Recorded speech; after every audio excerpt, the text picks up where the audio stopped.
order to initiate this talk about thoracic pathologies, when you perform ultrasound, it is important to have an idea of the homogeneity of the thorax, the parenchyma.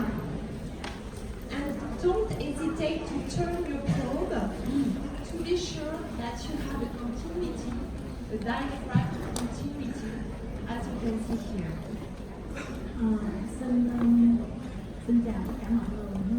Sau cái bữa trưa rất là ngon, thì chiều hôm nay thì chúng ta sẽ bắt đầu với cái bài là những cái hình ảnh của siêu âm và MRI về lồng ngực của thai nhi. Thì cái quan trọng khi mà sắp lồng ngực là mình sẽ xem cái khả năng khác biệt của cái lồng ngực và phần bụng và cái sự phân biệt rất là rõ ràng của cơ hoành. Will assess the homogeneity of the parenchyma.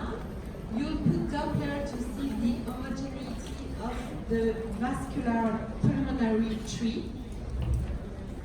Ở cái vùng ngực đó thì mình sẽ thấy được cái hình ảnh mà cái mạch máu của vùng ngực rất là rõ ràng. MRI will be very helpful in the screening of anomaly of the thorax because we can provide tree plan very easily with the MRI. So it will be easier to locate the lesion and, for example, to talk with a surgeon, with a thoracic surgeon, it will be easier to show the lesion with MRI and to locate the lesion with MRI. MRI thì rất là hữu dụng trong cái việc đánh giá những cái bất thường của lồng ngực, bởi vì cái độ tại vì mình có thể khảo sát được cả ba mặt cách, đồng thời là cái đậm độ của các mô ở trong cái lồng ngực đó, thì rất là rõ ràng. Moreover, we can perform cine MRI where you can see the movements of the fetus and to have a very accurate assessment of the diaphragm as you see here on this movie. Chúng ta khảo sát trên cái trục xung dynamic này thì mình thấy cái hoạt động của cái cơ hoành rõ ràng. There's many lesions regarding the thorax area. We have the malformation of the lung. You know all this malformation, congenital pulmonary airway malformation, bronchopulmonary sequestration, hybridation from Fezana, blastoma, etc., etc. We have the effusion in the pleura. We have the anomalies of the diaphragm resumed by congenital diaphragmatic hernia. And we have other anomalies of the content of the thorax. But we talk more about those first points. Thì trong cái tổn thương của lồng ngực đó, thì có thể phát hiện được nhiều bất thường, ví dụ như của phổi thì những cái tổn thương bất thường của bẩm sinh của phổi, rồi những cái bất thường của đường dẫn khí, rồi của cái phổi biệt trí thì những cái tổn thương dạng nang, cái khí phế thủng, những cái khối u và cái teo của cái phế quản, tắc nghẽn khí đạo cao. Về màng phổi thì có thể phát hiện được tràn dịch màng phổi, và cơ hoành thì có thể phát hiện được thoát vị hoành bẩm sinh, vân vân, và những cái tổn thương khác nữa. So the prognosis of all the lesions will due mainly due to the compressive process of those anomalies. And we know that when there is a thorax anomaly, there is an increasement of the pressure. It can press the esophagus and lead to polyhydramnios. It can press the vena cava and lead to hydrops. And it can press the lung and lead to hypoplasia. Khi phát hiện những cái tổn thương ở trong lồng ngực đó, thì mình phải phân ra thành hai loại, cái loại là có chèn ép và không chèn ép. Thì những cái tổn thương của lồng ngực á, mà có cái chèn ép làm gây tăng áp lực đó, thì đối với cái thực quản đó, thì nó sẽ gây nên cái đa ối. Đối với bất thường của tim và những cái tĩnh mạch thì có thể dẫn đến phù thai, và đỡ phổi thì có thể do là thiểu sản phổi. The severity of the lesion will be related to the stage in where will occur the anomalies.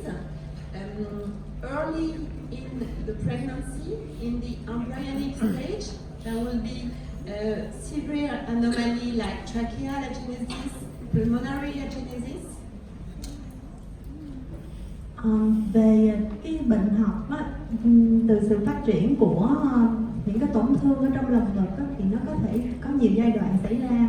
Ví dụ như trong giai đoạn phôi thai á, thì có thể dẫn đến những cái tổn thương như bất sản phổi, bất sản khí phế quản, tổn thương của thanh quản và bất sản, hoặc là tổn thương tắc khí đạo cao. Rồi những cái tổn thương mà giả nang, những cái tổn thương những cái dạng giả tuyến á, thì ví dụ như là CPAM, rồi phổi biệt trí, giãn của mạch lympho, hoặc là thiểu sản. After we have the second development, the glandular development, where will occur the main congenital malformation, and at the end of the pregnancy, it will be the development of the alveol or alveolar structure, will lead to hypoplasia, etc. Rồi ở cái giai đoạn mà trễ hơn thì nó có thể hình thành những cái tổn thương của phế nang, của túi phế nang và của cái đường phế quản dẫn khí. Ví dụ như nó có thể gây giãn phế quản hay là thiểu sản cái đường dẫn khí, vân vân. So sometimes there is an improvement of the size of the lesion before 30 weeks of gestation, and after it can decrease, the size of the lesion can decrease with the canonicular stage. Thì ở cái giai đoạn mà trước 28 tuần đến 36 tuần thì có thể dẫn đến những cái tổn thương như vậy. Concerning the different lesions, we have physiological continuum between an abnormal branching, an abnormal airway connection, and an abnormal vascular feeding, leading to all the different types of malformations. Thì giống như cái hình mà cô đang chỉ ở phía bên phải thì là cái hình thành tự nhiên, là từ những cái phế nang, rồi túi phế nang, rồi tiểu phế quản, vân vân, rồi phế quản. Thì cái phía bên này nó có bất thường của sự phân nhánh, là nó không có cái hình thành của cái từ phế nang, túi phế nang, mà nó hình thành chung do cái sự bất thường của cái nhánh động mạch nuôi lên trên nguyên một cái đám phế nang như vậy. Concerning the congenital pulmonary airway malformation, you know this classification, and what is important with the imaging is not to define what type of malformation is it, but just to describe correctly the lesion. Nếu như mà mình hình dung là mình không có phân ra những cái loại với những cái kích thước khác nhau, mà nó chỉ có một cái loại tổn thương duy nhất á, thì nó sẽ như thế nào? Here you have the correlation between the ultrasound aspect and the histological pattern, and you can see that what is the most reliable description, which corresponds to the histology, is the macrocystic form. Thì nó khác nhau về cái mặt mô học. Ví dụ như cái dạng mà những cái nang lớn á, thì cái nang lớn á, thì nó sẽ có những cái khối dạng nang. Thì về mặt mô học nó cũng sẽ có dạng những cái nang lớn về mặt mô học. Còn cái dạng hỗn hợp á, thì nó vừa có những cái nang nhỏ và những cái nang lớn như cái hình ở chính giữa, và cái loại sau cùng á là nó đồng nhất á, thì là những cái nang nhỏ, li ti nhỏ đồng nhất. So just to start the description, we have the hyperechogenic lesion. You have this example of a very large hyperechogenic lesion. You can see that there is a heart shift. Cái dạng mà đồng nhất thì là nó là những cái microcyst, những cái nang cực nhỏ, và nó có dạng là echo dày đồng nhất, và nhiều khi cái khối đó nó lớn và nó đẩy lệch cái tim sang một bên. And indeed, it was a microcystic CPAM at the histology. Về mô học thì mình thấy là nó sẽ là những cái nang microcystic. Trên mô học mình thấy như vậy, và cái hình ảnh của nó ở trên cái đại thể là như thế này. But it could be also a BPS, a bronchopulmonary sequestration. And regarding this BPS, you have the intralobar form and you have the extralobar form. But the common element is that there's always vessels who join the systemic circulation. Đối với cái phổi biệt trí thì người ta phân thành cái trong thùy và thể ngoài thùy. Cái thể trong thùy với lại nó nằm luôn trong như mô phổi và nó được dẫn lưu bạch huyết bởi cái hệ dẫn lưu mạch huyết của phổi. Và cái tổn thương có thể có những cái tổn thương dạng nang và nó sẽ luôn ổn định như vậy. Còn cái thể ngoài thùy thì nó nằm ở bên ngoài, và cái dẫn lưu hệ bạch huyết là nó qua cái hệ thống mạch azygote. So when you look this movie, you can see at the first glance that it's a hyperechoic lesion. It could be a little microcystic lesion, but when you put Doppler, you see that there's a little vessel who join. Sorry, it doesn't move. A little vessel who join the aorta. So when you have this pattern, you could be quite sure that it is the BPS.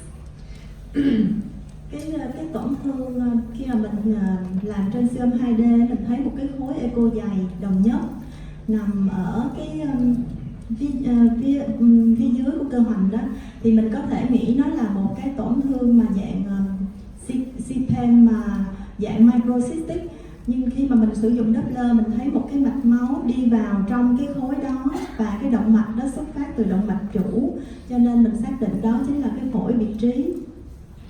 So you have the other aspect. You see here an extralobar form because you can see that it's outside the thorax. Here another view of a BPS with the infinite of the vessel in 3D mode. It could be useful to emphasize this vessel. Cái hình cô vừa mới chỉ đó là cái hình dựng lại trên 3D, thì mình thấy rõ cái mạch máu đi từ động mạch chủ đi vào trong cái khối mà mình đang nghi ngờ. Chính nhờ đó mà mình xác định đó chính là cái phổi biệt trí. Here you have the same lesion but visualized with MRI, and you see that the coronal plan confirms that you have a vessel joining the aorta, and it is more reliable to measure the lesion and to locate the lesion.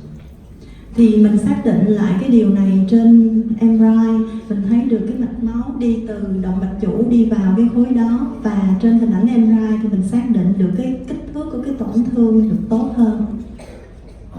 Sometimes you can use fusion imaging. You know this imaging. It is the superimposition of the MRI view and the ultrasound acquisition. And with this fusion imaging, you can have some ideas about the Doppler, which confirm the fact that it is a vessel that you see on MRI. Thì đôi khi mình cần phải có sự phối hợp giữa siêu âm và MRI, giống như cái hình phía bên trái thì cái hình mình thấy một cái mạch máu trên Doppler, và mình xác nhận lại cái điều đó trên MRI, mình cũng thấy một xuất phát từ động mạch chủ đi vào trong cái tổn thương. Just those examples of BPS prenatally diagnosed with these vessels, and you can see that with CT, postnatal CT and postnatal MRI, the vessel is definitely larger than prenatally supposed with this reconstruction. So all the malformation prenatally examined, diagnosed will be checked in postnatally imaging. Thì cái hình phía bên trái, hình đầu tiên đó là cái hình chẩn đoán trước sinh, thì mình thấy là một cái tổn thương có cái mạch máu đi ra như vậy, và mình xác nhận được bằng cái hình CT và cái hình MRI sau sinh thì thấy rõ ràng một cái mạch máu đi từ động mạch chủ đi vào tổn thương, và cái hình cuối cùng là cái hình 3D dựng lại cũng thấy rất là rõ cái hình mạch máu đi vào tổn thương. Và lúc nào luôn luôn mình cũng nên có một cái sự xác nhận lại của giữa cái trước sinh và cái sau sinh. But hyperechoic lesion could be bronchial atresia, and you can see here an example of hyperechoic lesion with the presence of bronchial atresia. We had the diagnosis postnatally. It was not antenatally done because you just have a hyperechoic lesion. Đây là cái tổn thương của teo cái khí phế quản. Mình thấy một cái vùng echo dày ở trong mô phổi, và cái vùng echo kém đi từ trong cái gốc phế quản đi ra. So you have other example of postnatal CT which confirms the diagnosis, and here another example of bronchial atresia where you see that the lesion was just hyperechoic and the diagnosis was realized after birth. Đây là cái hình ảnh MRI trước sinh, và cái confirm lại bằng cái CT sau sinh thì khẳng định cái chẩn đoán là một cái teo phế quản. What I want to say is the challenge is not to do the good diagnosis before birth. It is to describe the lesion and to assess the compressive process on the mediastina, on the diaphragm, and all the structure of the thorax. Thì đây là cái chẩn đoán teo phế quản bẩm sinh, đó là một cái thách đố trước khi sinh, và cái việc chẩn đoán cần phải luôn luôn phải khẳng định lại và sau khi sinh. Just to notice, the most severe congenital pulmonary malformation, it is chaos. It is due to a tracheal atresia, so the prognosis is very bad. Còn đây là cái tổn thương tắc khí đạo cao. Mình thấy một cái phổi có echo dày và tăng kích thước ở trên siêu âm. The second type of ultrasound lesion that we can encounter is the cystic lesion. The cystic lesion can be due, most of the cases, to a CPAM type 1, large cyst. Những cái tổn thương dạng nang thì người ta sẽ phân thành những cái tiếp từ 0 đến 4, và cái tiếp 1 với những cái nang lớn từ 3 đến 10 là thường gặp nhất. Here an example, you see the heart shift. You see all the structures, cystic, macrocystic lesions into the parenchyma. Just be aware that the main differential diagnosis, it is the congenital diaphragmatic hernia, when you can confuse those cysts with bowels. So when you have this type of lesion, just think that it could be a CDH. Thì đây là cái tổn thương dạng đa nang gây đẩy lệch cái tim sang một bên, và cái tổn thương này có dạng đa nang và chiếm trọn một bên cái phổi, có dạng echo dày và những cái nang nhỏ echo trống ở bên trong. Another example of macrocystic lesion. Một cái ví dụ khác về cái nang mà đa nang lớn ở trong phổi. Once again, you can provide and perform MRI to locate properly the location of the lesion. As you can see here, you can define what kind of lobe will be involved by this lesion. Cái hình ảnh trên MRI thì chúng ta có thể thấy rõ cái tổn thương và mình focus được vào những cái nang, những cái vùng tổn thương nằm ở cái vị trí nào ở trong cái khối đó. Here you have an example of macrocystic malformation with the postnatal CT, and just to know that the main problem for this lesion is the infection. So this lesion will be removed related to the infectious events that will occur in the child. Thì đây là cái tổn thương dạng đa nang nằm ở trong cái nhu mô phổi và được xác định bằng cái CT sau sinh như cái hình ở bên phải. Thì những cái tổn thương dạng đa nang này á, thì cái nguy cơ lớn nhất của bé sau sinh đó là nó sẽ bị nhiễm trùng và do đó nó cần phải được cắt bỏ đi. Another cystic lesion that can occur is the bronchogenic cyst. Cái tổn thương kế tiếp mình học là những cái nang phế quản. And you have to think about that when you have a single lesion proximal to the mediastina. Thì nó thường là có dạng đơn độc, thường là một nang thôi và nằm cạnh bên cái chỗ chia đôi cái cửa của cái phế quản, cái khí quản. And as it obstructs the airway, it can lead to hyperechoic lesion. Nó có thể gây tắc nghẽn của cái phế quản ở đoạn phía dưới của nó là vị trí nó nằm và nó gây giãn cái phế quản ở cái đoạn xa đó. Here you have the imaging in MRI. It was easier to locate exactly where was the cyst. Trên MRI chúng ta có thể định vị được cái khối đó nằm ở cái vị trí gần ở phía trên của cái phổi.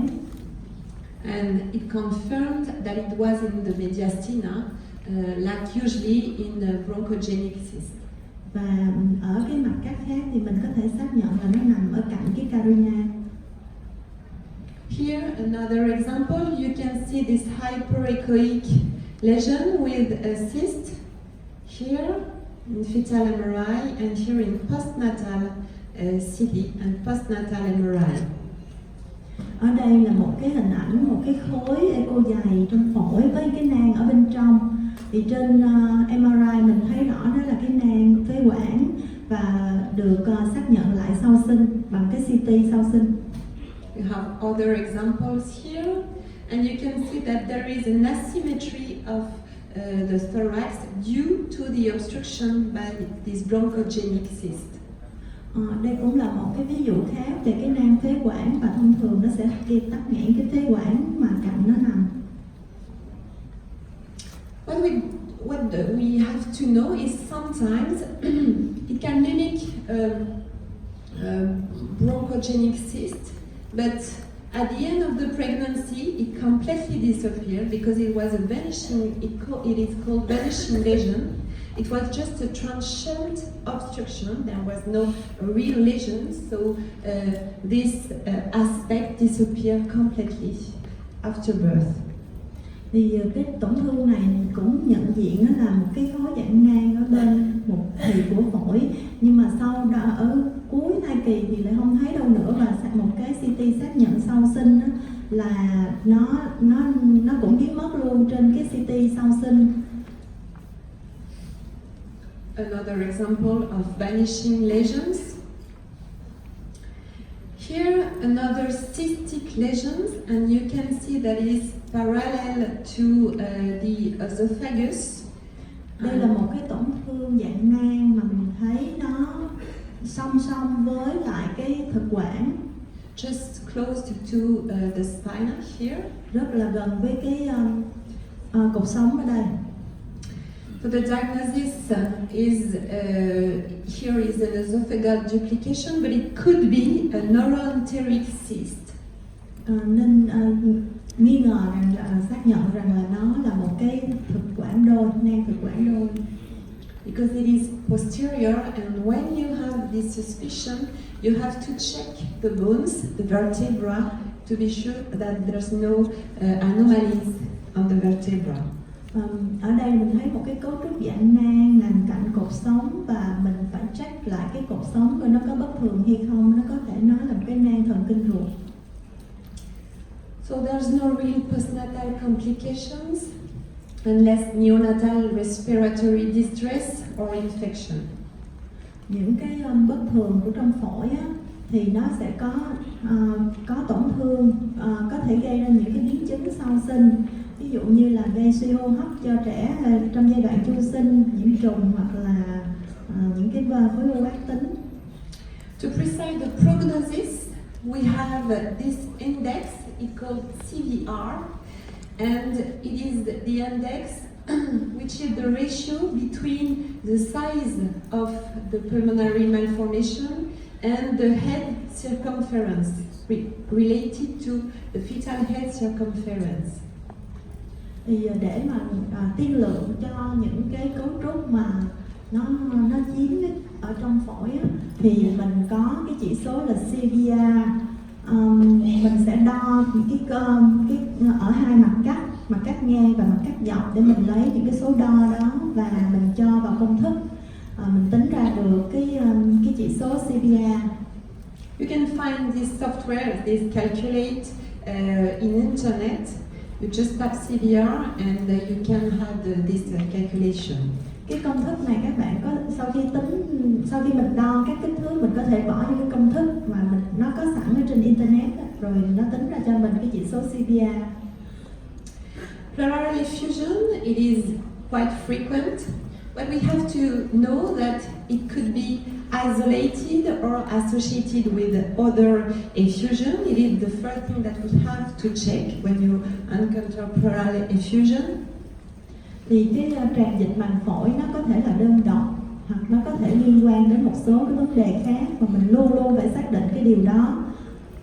If it is isolated, most of the cases are chylothorax.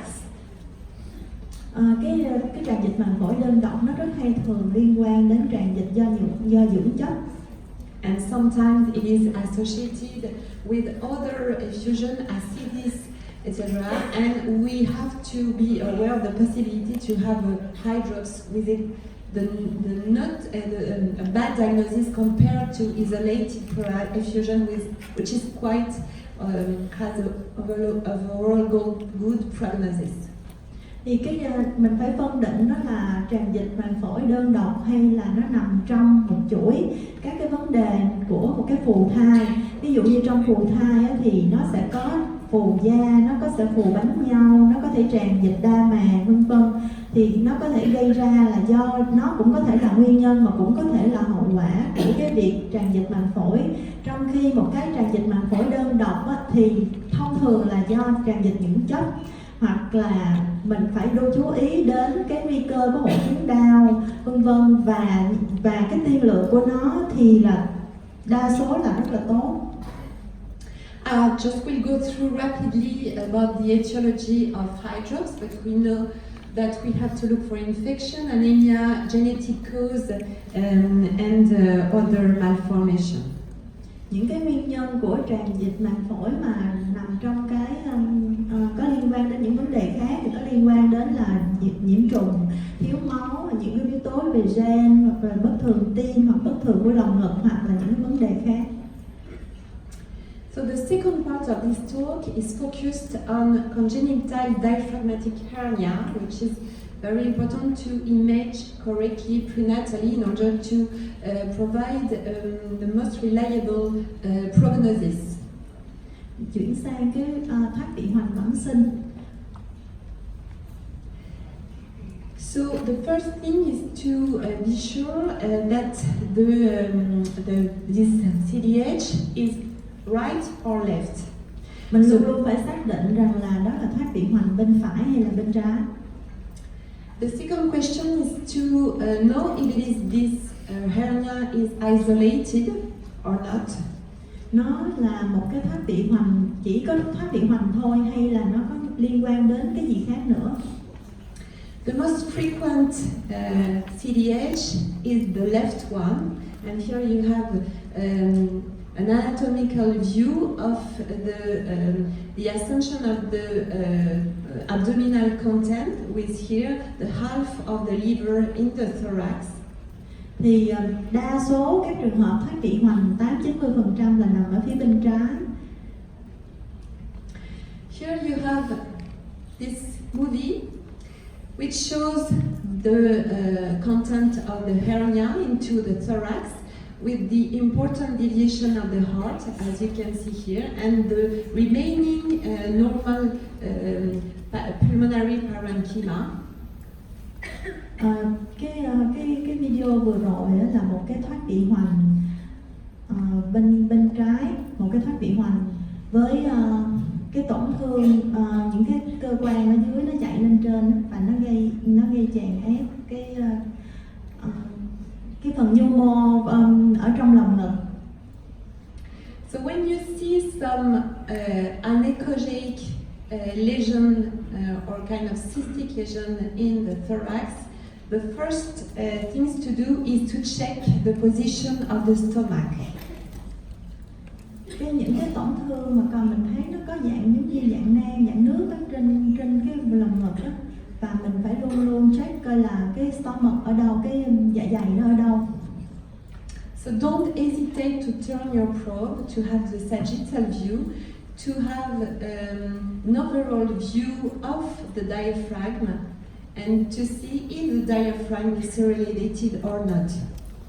Thì ở cái mặt cắt, ở phía hình bên trái là cái tổn thương, là cái hình ảnh bình thường thì cái dạ dày luôn luôn nằm dưới cơ hoành, trong khi cái hình ảnh bất thường đó là cơ hoành nó bị đẩy lên cao và cái cấu trúc dạ dày nó cũng đi lên trên cao. Here you can see the different acquisition that you can have in normal fetus and in CDH fetus, and you can see that the thing that have to be remarkable is the absence of the stomach, and when you turn the probe you see that the stomach is in the thorax here, so elevated. Cái hình chính giữa đầu tiên là hình ảnh của một cái tim ở vị trí bình thường trong lồng ngực, thì cái hình phía bên phải là không thấy cái hình ảnh bình thường đó nữa, và cái hình giữa ở cái hàng thứ hai là hình ảnh bình thường của dạ dày nằm trong ổ bụng, thì cái hình phía bên tay phải là của một trường hợp thoát vị hoành, mình không thấy cái hình ảnh dạ dày bình thường nằm trong bụng nữa, và cái hàng thứ ba là cũng thể hiện cái điều đó, là ở dưới cái cơ hoành mình không có thấy hình ảnh của cái dạ dày nữa, mà qua bên cái hình bên tay phải cuối cùng là cái dạ dày nó đã lên trên lồng ngực, nó nằm rồi.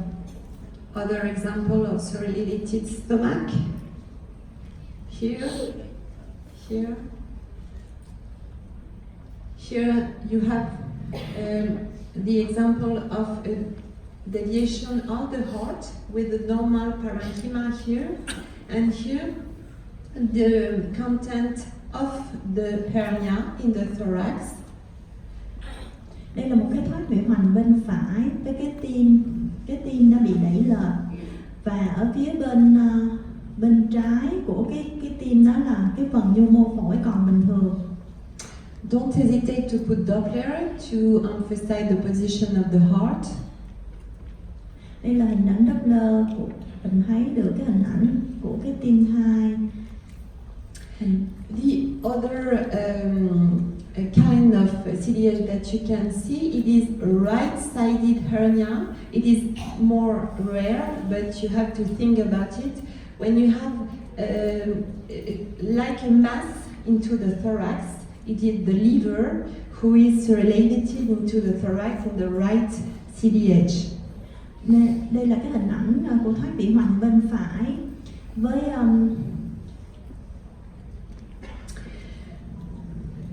So you have to think about other anomalies.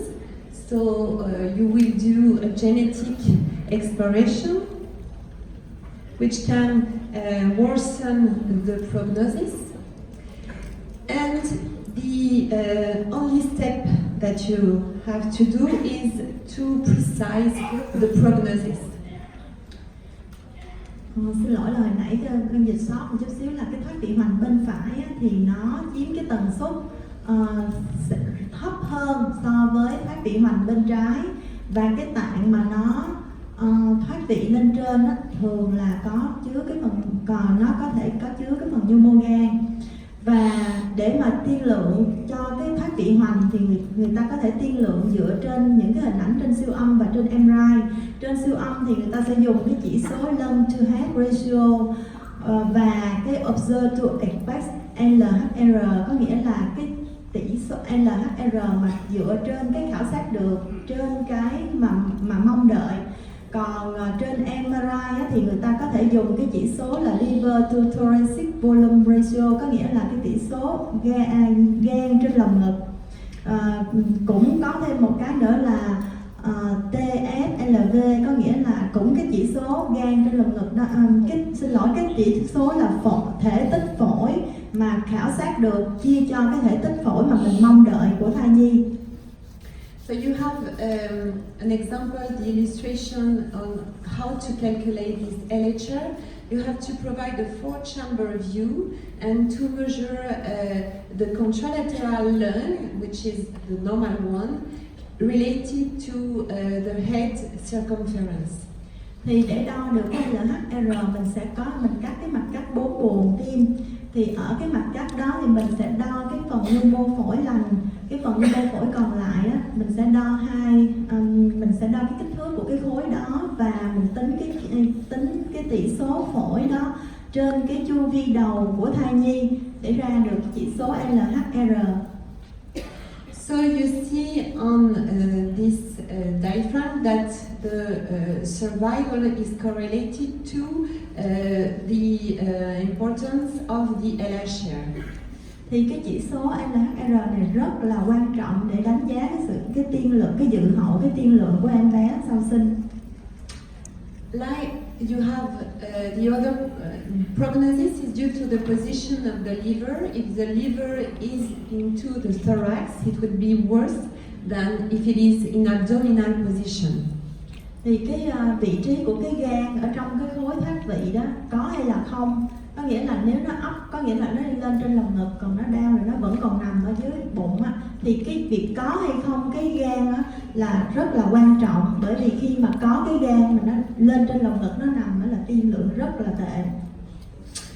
Another element which is of good prognosis is the presence of a sac, and I show you the image of a sac. I'm trying to speed up a little bit because I'm not on time. Here you have the image of the sac just surrounding the upper content of the hernia, and here there's no sac.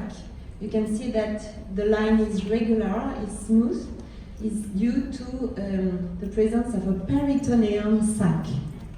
Thì cô đã chỉ cho mình là cái hình ảnh là cái thoát vị hoành mà có túi và thoát vị hoành mà không có túi. Có nghĩa là mình thấy một cái bên cái hình phía bên tay phải mình thấy một cái đường echo kém mà nó rất là sắc nét, và nó chính là cái phúc mạc bụng, màng phổi, nó đi lên theo luôn cả cái đám cơ quan thoát vị, nó đi lên theo luôn. Còn cái hình phía bên trái này là không có cái hình ảnh đó, không có cái viền echo kém đó, là không có túi, còn cái bên phải là thoát vị hoành có túi.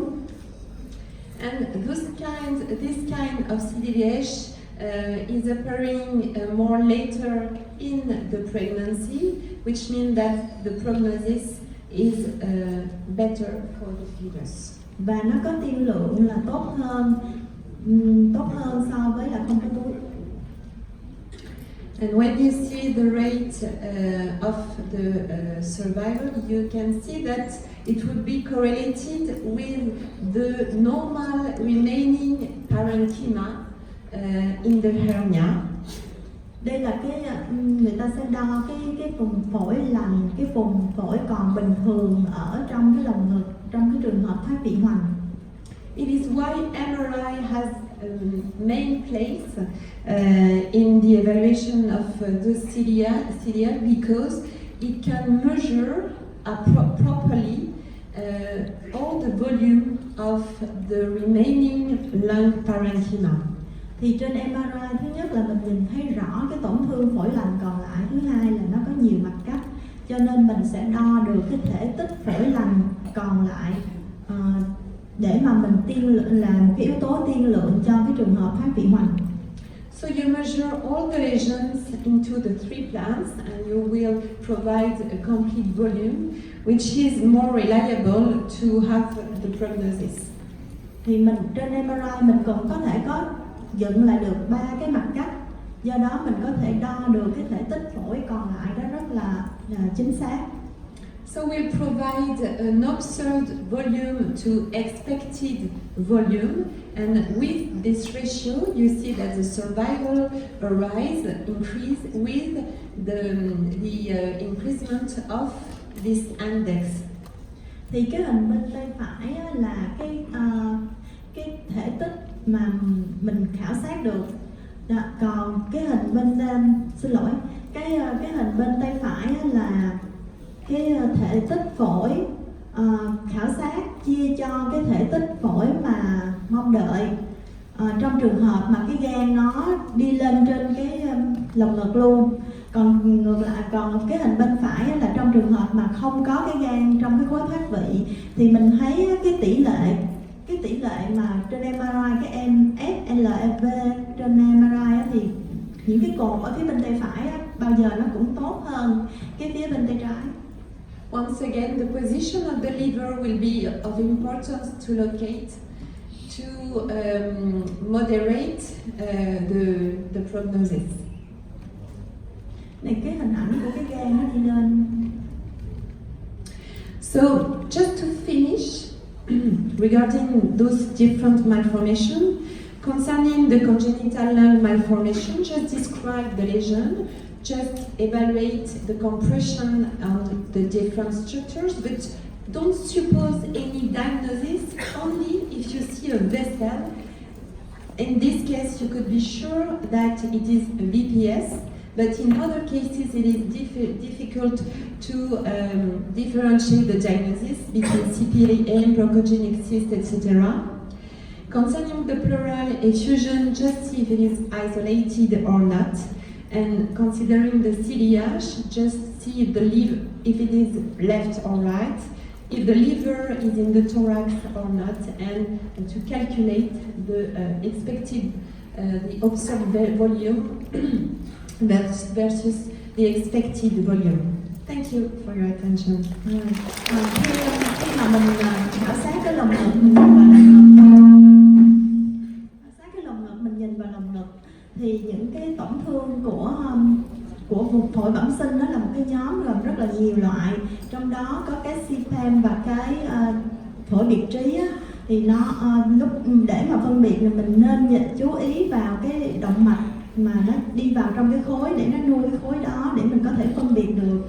Tuy nhiên có nhiều trường hợp thì cái chuyện đó vẫn là một cái thách thức mà chúng ta rất là khó để mà chẩn đoán phân biệt. Ngoài ra mình cần phải xem coi cái tổn thương ở trong phổi đó là đơn độc hay là nó có còn những cái gì khác nữa hay không. Và những cái tràn dịch màng phổi á, thì mình phải biết rằng là nó đơn độc hay là nó còn tổn thương, nó còn phối hợp với những cái chỗ khác nữa, ví dụ như là phù da hay gì đó vân vân, hồi nãy cô có nói á. Tại vì những cái đơn độc thì nó có tiên lượng rất là tốt và có thể có liên quan đến cái trisomy 21. Còn thoát vị hoành bẩm sinh thì mình phải luôn luôn đánh giá cái thể tích phổi còn lại và những cái yếu tố tiên lượng như là LHR để mà mình có thể tiên lượng và có cái chỉ định can thiệp như thế nào. Xin cảm ơn.